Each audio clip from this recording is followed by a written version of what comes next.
Broadcasting live worldwide. With respect to those cabinet ministers that I was mentioning, when they fly today, I don't know how many of them take advantage of the turboprop, the Beechcraft that's available to them. I know that many of them fly commercial. They probably fly business commercial. And depending on where they're going, sometimes those seats can be like $1,000 a ticket, $1,000 a seat, right? And so there are plenty of government ministers about. There's much work in the province to be done by these ministers, so they are on the road quite often, visiting various elements of their that their portfolio is involved with. And again, that can take them to Kenora, Rainy River, or any of the reserves way up in Red Sucker Lake. Oh, actually, that's in Manitoba. Red Lake, a place like Moosonee, Moose Factory, all those like James Bay, Hudson Bay kind of places that, that's the only way you're going to get there is with an aircraft. Now, mind you, I don't know if the Challenger 650 can, fly into Moosonee or anything like that. That might be something where we actually do need the crop duster or the bush plane or maybe that Beechcraft thing. Maybe it can fly in there, and who knows, maybe the 650 can handle it. So anyways, again, if we're looking at costs, this Challenger 650, I did some rough mathematics on the back of an envelope, which is a sure sign that I got something wrong. From what I can understand, this Challenger 650, all it needs to do is fly 75 hours in a year, 75 hours in one calendar year to more or less break even. And as I said, this plane would have been with us for 35 years, right? But we don't have to worry about it because we're selling it. And as I said, there's a robust resale value or a market for these planes. And it could very well end up that the government's going to end up selling this plane back because there's too much political hot water to keep it. And they might make some money. So I guess we can give them a pat on the back for good economic stewardship and decision making. So, which is too bad because I think we really could have used that plane. Now, I guess my biggest problem with all of this is, like, what do we expect out of our premier? He's got a job. His job is more than just staying in his office at Queen's Park. His job does involve getting out from that office, moving about Toronto, moving about the communities of southwestern Ontario and southern Ontario and all of the communities of Ontario. He has to travel. The distances are vast in many cases, so flight is the only really tenable way to do that. We've got an aircraft. It's a less expensive aircraft. We already own it, but it doesn't have the same capability. It doesn't have the range.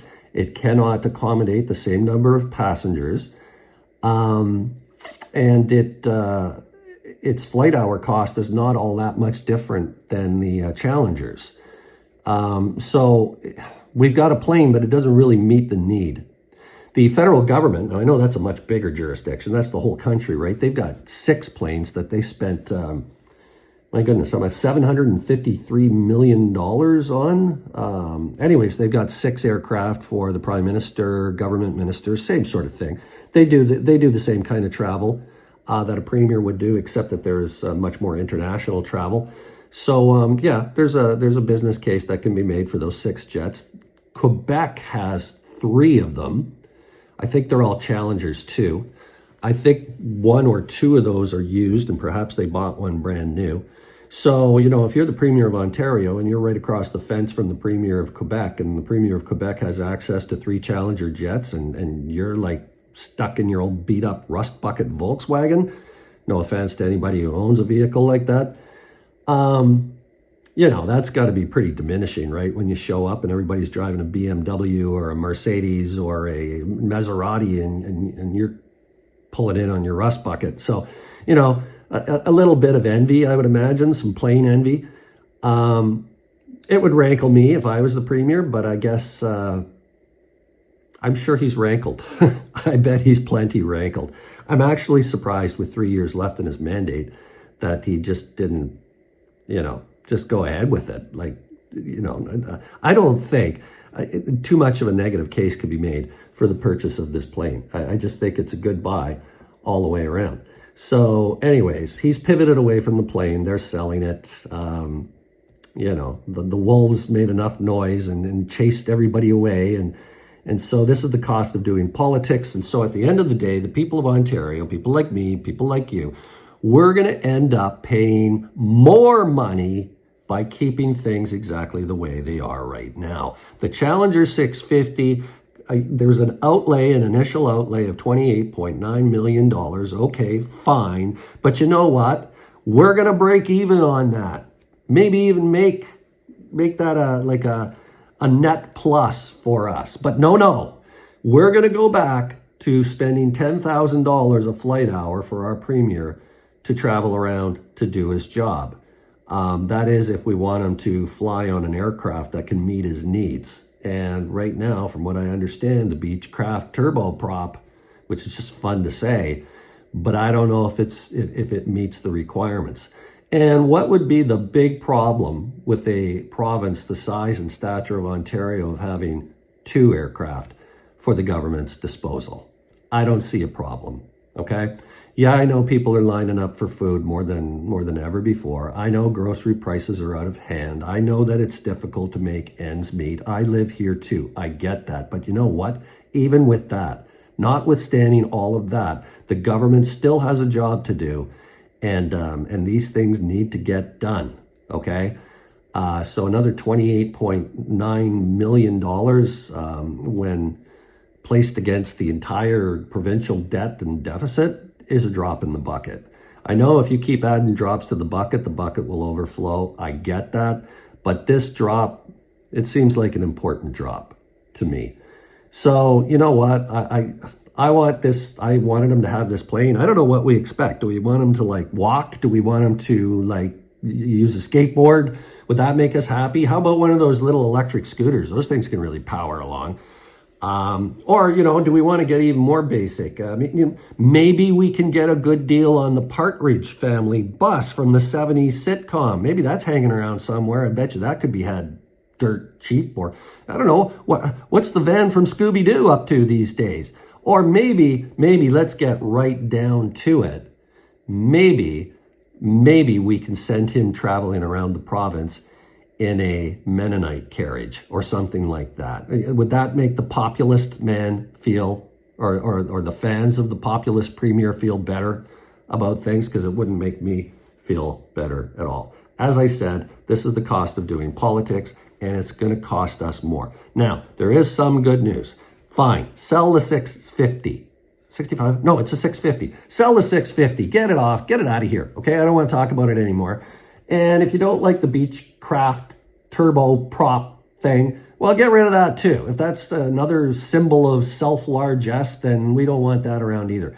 It's 2026. In 2028, the province of Ontario can take advantage of another opportunity, which might actually be the way to go.